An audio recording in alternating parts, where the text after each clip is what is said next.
आकाशवाणी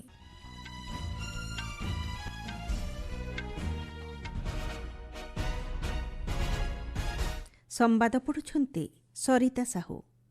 देशर निर्वाचित सरकार रे सर्वाधिक समय नेतृत्व रे रही प्रधानमंत्री नरेंद्र मोदी स्थापन करिछंती नूतन कीर्तिमान। प्रथम पर्याय रे आसंता मास 9 तारिख रे अनुष्ठित हेबाकु थिबा मतग्रहण पई आसंता काली शेष हेबो नामांकन पत्र दाखल प्रक्रिया। देशर गुरुत्वपूर्ण खनिज ब्लॉक गुड़िकर नीलाम प्रक्रियार आसंता काली अनुष्ठित हेबो सप्तम पर्याय। कर्णाटकर मैंगालुरु रे पहुंचला औषधित तैल बहन करुथिबा रूसर जहाज एवं आज पालन करा जाउछि विश्व जल दिवस। प्रधानमंत्री नरेंद्र मोदी देशर निर्वाचित सरकार रे सर्वाधिक समय नेतृत्व रे रहिथिबा मुख्य भाबरे एक नूतन माइलखुंट स्थापन करिसंती। श्री मोदी गुजरातर मुख्यमंत्री एवं देशर प्रधानमंत्री भाबरे 25 वर्ष कार्यकाल पूरण करबा सह मोट 8,931 दिन शासन दायित्व पूरण करिसंती। एहा पूर्वरु सिक्किमर मुख्यमंत्री भाबरे पवन कुमार चामलिंग 8,930 दिन निजर कार्य दिवस पूरण करथिले। एही लंबा राजनैतिक कार्यकाल मध्यरे श्री मोदी विभिन्न क्षेत्र में निजर अनन्य कार्यदक्षता प्रतिपादन करने सह रेकर्ड सृष्टि करिसंती। 2001 मसीहा अक्टोबर 7 तारिख में गुजरातर मुख्यमंत्री भाव प्रथमे श्री मोदी दायित्व ग्रहण करने सह 2014 मे 21 तारिख पर्यंत दीर्घ 13 वर्ष गुजरातर मुख्यमंत्री भाव रही। श्री मोदी देशर प्रधानमंत्री जहांकर जन्म स्वतंत्रता पर होइथिला एवं क्रमान्वये 2014, 2019 एवं 2024 मसीह 3 थर लोकसभा को निर्वाचित होइछंती। 2001 रे प्रथम थर गुजरातर मुख्यमंत्री भाव 13 वर्ष काल दायित्व ग्रहण करी श्री मोदी निजर पराकाष्ठा प्रदर्शन करथिले। 2014 रे चतुर्दश प्रधानमंत्री भाव श्री मोदी दायित्व ग्रहण करथिले।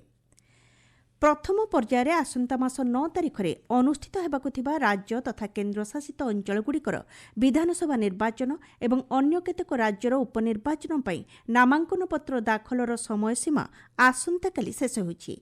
प्रथम पर्यायर केरलम, आसाम एवं पुडुचेरी रे विधानसभा पई आसंता मास 9 तारिख में मतग्रहण कराजिबो। गोवा, कर्णाटक, नागालैंड एवं त्रिपुरा रे हेबाकु थिबा उपनिर्वाचन पई एही पर्यायर भोट ग्रहण कराजिबो। एही पर्यायर आसंता 24 तारिख को प्रार्थीपत्र जांच पई दिन धार्य करा जाइथिबा बेले 26 तारिख को प्रार्थीपत्र प्रत्याहारर शेष दिवस रखा जाइछि। केरलर समस्त 140 निर्वाचन मंडली रे प्रार्थी नामांकन पत्र दाखल करुछंती। एथिसह राज्यव्यापी निर्वाचन प्रचार मध्य क्रमशः जोर धरुछि।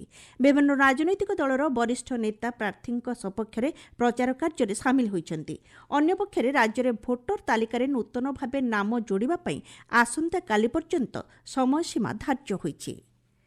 आगामी विधानसभा निर्वाचन एवं उपनिर्वाचन रे प्रत्येक मतदान केन्द्र रे सर्वनिम्न सुविधा सुनिश्चित करबाको निर्वाचन कमिशन निर्देश दैछंती।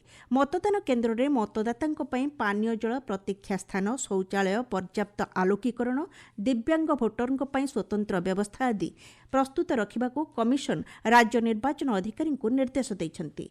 समस्त मतदान केन्द्र रे मतदान संक्रांत संपूर्ण विवरणी तथा परामर्शवली सह पोस्टर प्रदर्शन करबाको कमिशन कहिसंती। सेथिरे मतदान केन्द्रर विवरणी, प्रार्थींकर तालिका, मतदानर प्रक्रिया, अनुमोदित परिचय पत्रर तालिका आदि संपर्क में उल्लेख करबाको कमिशन कहिसंती। मतदान केन्द्रगुड़िकरे भोटर सहायता केन्द्र स्थापन एवं प्रवेश द्वार बाहर मतदातांक मोबाइल फोन जमा रखिबा पई स्वतंत्र पदक्षेप ग्रहण करबाको कमिशन राज्य निर्वाचन अधिकारी को निर्देश दैछंती। देशर गुरुत्वपूर्ण तथा रणनैतिक खनिज ब्लॉकगुड़िकर नीलाम प्रक्रियार सप्तम पर्याय आसंता काली आरंभ हेबो। कोयला और खनि मंत्री जी किशन रेड्डी एहार शुभारंभ करिवे। एही पर्यायर खनि लीज एवं कंपोजिट लाइसेंस अधीन रे विभिन्न राज्यर 19टी ब्लॉकर नीलाम कराजिबो। खनि मंत्रालय दैथिबा सूचना अनुसार नीलाम प्रक्रिया रे स्वच्छता को प्राथमिकता प्रदान कराजिबा सहित ऑनलाइन माध्यम रे एहाकु कराजिबाकु निष्पत्ति होइछि। पूर्वरु अनुष्ठित 6टी पर्यायर 46टी खनिज ब्लॉकर नीलाम होई सारिछि। आपण माने संवाद सुनछंती आकाशवाणी रो। मैं सुनील पुलिस के पास आकर आत्मसमर्पण कर चुका हूँ। यहाँ अमकुल 20 कैडर पुलिस के पास है।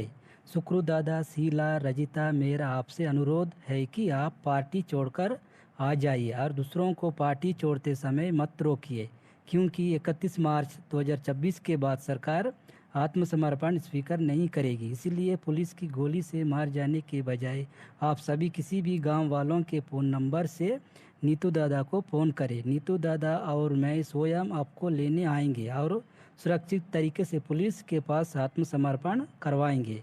नीतू दादा का फ़ोन नंबर 7815070531।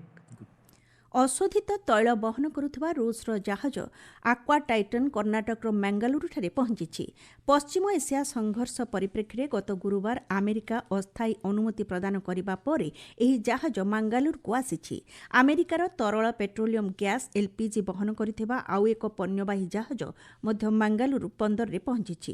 ପୂର୍ବରୁ ଭାରତୀୟ ପତାକା ରହିଥିବା ଏଲ୍ପିଜି ପଣ୍ୟବାହୀ ଜାହାଜ ନନ୍ଦାଦେବୀ ଗୁଜରାଟର ଭଦିନାର ଏବଂ ଶିବାଲିକ୍ ମୁନ୍ଦ୍ରା ବନ୍ଦରରେ ପହଞ୍ଚିଥିଲା। ଏହି ଦୁଇଟି ଭାରତୀୟ ଜାହାଜ ସଫଳତାର ସହ ହର୍ମୁଜ୍ ପ୍ରଣାଳୀ ପାର କରି ଭାରତରେ ପହଞ୍ଚିଥିଲେ। ଇସ୍ରାଏଲର ଡିମୋନା ସହରକୁ ଲକ୍ଷ୍ୟ କରି ଇରାନ ବାଲିଷ୍ଟିକ୍ ମିସାଇଲ୍ ଦ୍ୱାରା ଆକ୍ରମଣ କରିଛି।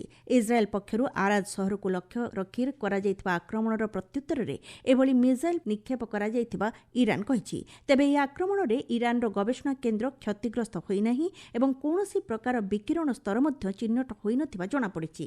ଆକ୍ରମଣ ଏବଂ ପ୍ରତି ଆକ୍ରମଣରେ ଡିମୋନା, ଆରାଦ ଓ ଦକ୍ଷିଣ ଇସ୍ରାଏଲରେ 130ରୁ ଅଧିକ ଲୋକ ଆହତ ହୋଇଥିବା ସୂଚନା ମିଳିଛି। ଇରାନ କ୍ଷେପଣାସ୍ତ୍ରକୁ ପ୍ରତିହତ କରିବାରେ ଇସ୍ରାଏଲର ବାୟୁ ପ୍ରତିରକ୍ଷା ବ୍ୟବସ୍ଥା ବିଫଳ ହୋଇଥିବା କୁହାଯାଉଛି। ଇସ୍ରାଏଲ ପ୍ରତିରକ୍ଷା ବାହିନୀ ଏହି ବିଫଳତାକୁ ସ୍ୱୀକାର କରିବା ସହ ଏନେଇ ତଦନ୍ତ ଚାଲିଥିବା ସୂଚନା ଦେଇଛି।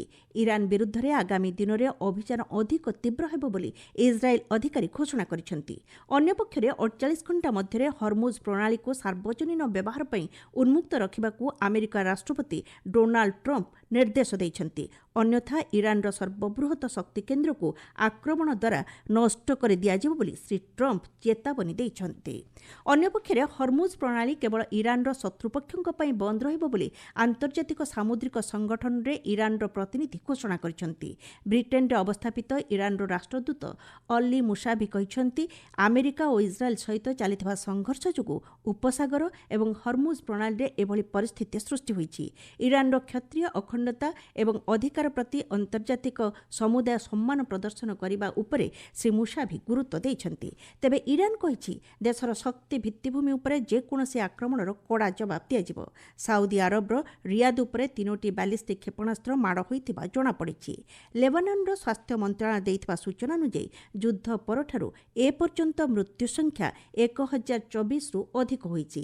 ଇସ୍ରାଏଲର ସାମରିକ ଅଞ୍ଚଳଗୁଡ଼ିକରେ ରକେଟ୍ ଆକ୍ରମଣ କରାଯାଇଥିବା ହିଜବୁଲ୍ଲା ସୂଚନା ଦେଇଛି। ହର୍ମୁଜ୍ ପ୍ରଣାଳୀ ମଧ୍ୟରେ ଥିବା ଖଣି ଅଞ୍ଚଳଗୁଡ଼ିକରେ ସଫେଇ କାର୍ଯ୍ୟ ପାଇଁ ପଦକ୍ଷେପ ଗ୍ରହଣ କରିବାକୁ ବିଚାର କରିବ ବୋଲି ଜାପାନର ବୈଦେଶିକ ମନ୍ତ୍ରୀ ତୋଶିମିତ୍ସୁ ମୋଟେଗି ସୂଚନା ଦେଇଛନ୍ତି। ଏକ ଟେଲିଭିଜନ କାର୍ଯ୍ୟକ୍ରମରେ ଯୋଗଦେଇ ଶ୍ରୀ ମୋଟେଗି କହିଛନ୍ତି, ଜାପାନର ଆତ୍ମପ୍ରତିରକ୍ଷା ବାହିନୀ ଏଥିପାଇଁ ନିୟୋଜିତ ହୋଇପାରିବେ। ତେବେ ଇରାନର ଆମେରିକା ଓ ଇସ୍ରାଏଲ ସହିତ ଜାରି ରହିଥିବା ସଂଘର୍ଷରେ ବିରତି ପରେ ହିଁ ଏହି ବିକଳ୍ପ ପଦକ୍ଷେପ ନେଇ ବିଚାର କରାଯାଇପାରିବ। ଜଳ ସମସ୍ୟା ସମ୍ପର୍କରେ ସଚେତନତା ସୃଷ୍ଟି କରିବା ଏବଂ ଜଳ ସମ୍ପଦର ସ୍ଥାୟୀ ପରିଚାଳନା ଲକ୍ଷ୍ୟ ନେଇ ଆଜି ବିଶ୍ୱ ଜଳ ଦିବସ ପାଳନ କରାଯାଉଛି। 2030 ସୁଦ୍ଧା ସମସ୍ତଙ୍କ ପାଇଁ ଜଳ ଓ ପରିମଳକୁ ସୁନିଶ୍ଚିତ କରିବା ଲକ୍ଷ୍ୟ ନେଇ ନିରନ୍ତର ବିକାଶ କାର୍ଯ୍ୟକ୍ରମ ହାତକୁ ନିଆଯାଇଛି। ଚଳିତ ବର୍ଷର ବିଷୟବସ୍ତୁ ରହିଛି ଜଳ ଏବଂ ମାନବ, ଜଳ ପ୍ରବାହ ସହ ସମାନତାରେ ଉନ୍ନତି ଶୀର୍ଷକ ସ୍ଲୋଗାନ ସହ ଚଳିତ ବର୍ଷର ଏହି ଦିବସ ପାଳିତ ହେଉଛି। ଏହି ଦିବସ ପାଳନ ଅବସରରେ ପ୍ରଧାନମନ୍ତ୍ରୀ ନରେନ୍ଦ୍ର ମୋଦି ଜଳ ସଂରକ୍ଷଣ ଏବଂ ନିରନ୍ତର ବିକାଶକୁ ପ୍ରୋତ୍ସାହନ ପ୍ରଦାନ କରିବା ନେଇ ଦେଶର ପ୍ରତିବଦ୍ଧତାକୁ ଦୋହରାଇଛନ୍ତି। ମୁଖ୍ୟ ସମ୍ବାଦ ପୁଣିଥରେ। ଦେଶର ନିର୍ବାଚିତ ସରକାରରେ ସର୍ବାଧିକ ସମୟ ନେତୃତ୍ୱରେ ରହି ପ୍ରଧାନମନ୍ତ୍ରୀ ନରେନ୍ଦ୍ର ମୋଦି ସ୍ଥାପନ କରିଛନ୍ତି ନୂତନ କୀର୍ତ୍ତିମାନ। ପ୍ରଥମ ପର୍ଯ୍ୟାୟରେ ଆସନ୍ତା ମାସ 9 ତାରିଖରେ ଅନୁଷ୍ଠିତ ହେବାକୁ ଥିବା ମତଗ୍ରହଣ ପାଇଁ ଆସନ୍ତାକାଲି ଶେଷ ହେବ ନାମାଙ୍କନପତ୍ର ଦାଖଲ ପ୍ରକ୍ରିୟା। ଦେଶର ଗୁରୁତ୍ୱପୂର୍ଣ୍ଣ ଖଣିଜ ବ୍ଲକଗୁଡ଼ିକର ନିଲାମ ପ୍ରକ୍ରିୟାର ଆସନ୍ତାକାଲି ଅନୁଷ୍ଠିତ ହେବ 7ମ ପର୍ଯ୍ୟାୟ। କର୍ଣ୍ଣାଟକର ମାଙ୍ଗାଲୁରୁରେ ପହଞ୍ଚିଲା ଅଶୋଧିତ ତୈଳ ବହନ କରୁଥିବା ରୁଷର ଜାହାଜ ଏବଂ ଆଜି ପାଳନ କରାଯାଉଛି ବିଶ୍ୱ ଜଳ ଦିବସ। ସମ୍ବାଦ ଶେଷ ହେଲା। ଅଧିକ ସମ୍ବାଦ ପାଇଁ ଆପଣମାନେ newsonair.gov.in ୱେବସାଇଟ୍ ଏବଂ ନ୍ୟୁଜ୍ ଅନ୍ ଏଆର୍ ଆପ୍ରେ ଲଗ୍ଇନ୍ କରିପାରିବେ।